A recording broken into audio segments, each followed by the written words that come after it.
दुनिया के 5 अजीब और खतरनाक तरीन एटमी हथियार। क्या आप समझते हैं कि एटमी हथियार सिर्फ बड़े बड़े मिसाइलों या तैयारों से फेंके जा सकते हैं? अगर हाँ, तो आप गलत हैं। कुछ न्यूक्लियर बॉम्ब इतने छोटे होते हैं कि वो एक आम ट्रैवलिंग बैग में रखे जा सकते हैं। कुछ ऐसे होते हैं जो समंदर के अंदर तैर कर पूरी कोस्ट लाइन को तबाह कर सकते हैं। आज हम बात करेंगे दुनिया के 5 सबसे अजीब, खतरनाक और नाकाबिले यकीन न्यूक्लियर वेपन्स की। और आखिरी हथियार शायद आज भी दुनिया के किसी हिस्से में खुफिया तौर पर मुतहर्रिक हो। तो चलिए शुरू करते हैं। Number 5, Davy Crockett nuclear bazooka. ये अमेरिका के पास था जो 1958 में बना और 1971 में रिटायर हुआ। इसकी ब्लास्ट पावर 10 से 20 TNT थी और इसकी रेंज ऑफ डिस्ट्रक्शन 500 मीटर थी। ये अमेरिका का सबसे छोटा एटमी हथियार था। ये एक ट्राइपॉड माउंटेन लॉन्चर से चलता और इसकी रेंज इंतहाई कम थी, सिर्फ 2.5 से 3 किलोमीटर।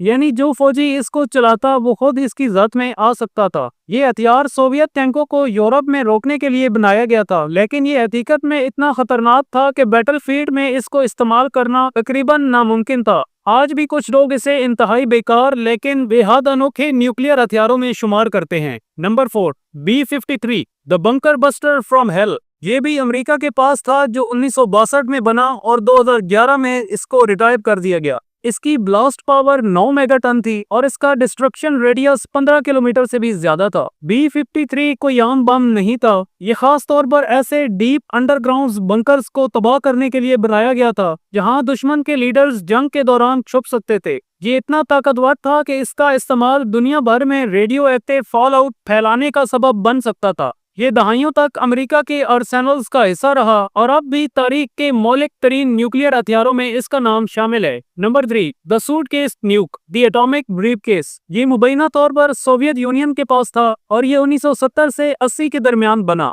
इसकी ब्लास्ट पावर 1 किलोटन थी और इसकी डिस्ट्रक्शन रेंज भी 1 किलोमीटर थी। ये हथियार कभी ऑफिशियली कंफर्म नहीं हुआ, लेकिन कई सोवियत डिफेक्टर्स का दावा है कि यूएसएसआर ने ऐसे बम भी बनाए थे जो एक आम सूटकेस या बैकपैक में भी फिट आ सकते थे। ये बम खुफिया मिशंस के लिए बनाए गए थे ताकि दुश्मन के शहरों में खामोशी से स्मगल करके ब्लास्ट किया जा सके। लेकिन खौफनाक रूमर्स तो ये हैं कि इनमें से कुछ आज भी लापता है। Number 2, Tsar bomb the king of all bombs. ये भी सोवियत यूनियन के पास है। इसको 1961 में टेस्ट किया गया लेकिन इसको कभी डिप्लॉय नहीं किया गया। इसकी ब्लास्ट पावर 50 मेगाटन है और इसका टोटल डिस्ट्रक्शन रेडियस 35 किलोमीटर से भी ज्यादा है। ये इंसान का बनाया हुआ सबसे ताकतवर तरीन एटमी बम है। इसे तैयारे से गिराया तो गया लेकिन बमुश्किल। इसे ले जाने वाले तैयारों को स्पेशली डिजाइन किया गया और क्रू बमुश्किल जिंदा बच सका। इसकी शॉक वेव्स इतनी ज्यादा खतरनाक थी कि 900 किलोमीटर दूर तक खिड़कियां और शीशे टूट गए।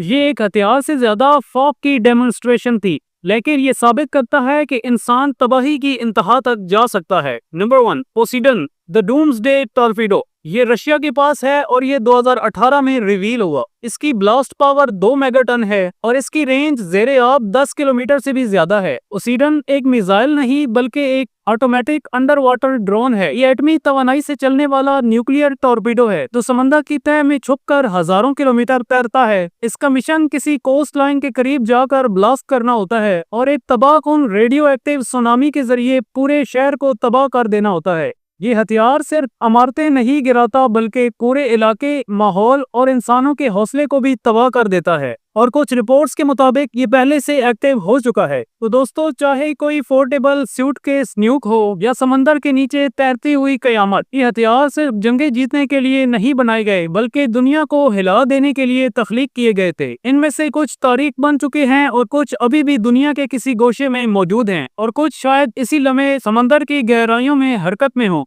कि बात सिर्फ ये नहीं कि न्यूक्लियर हथियार कितना बड़ा है, असल सवाल ये है कि इसे कौन इस्तेमाल करने की हिम्मत रखता है। जी तो दोस्तों, ये थी मेरी आज की वीडियो। उम्मीद करता हूँ वीडियो आपको पसंद आई होगी। अगर वीडियो पसंद आई है तो वीडियो को लाइक करें। मजीद इस तरह की अच्छी और इन्फॉर्मेटिव वीडियोस के लिए मेरा चैनल सब्सक्राइब करें।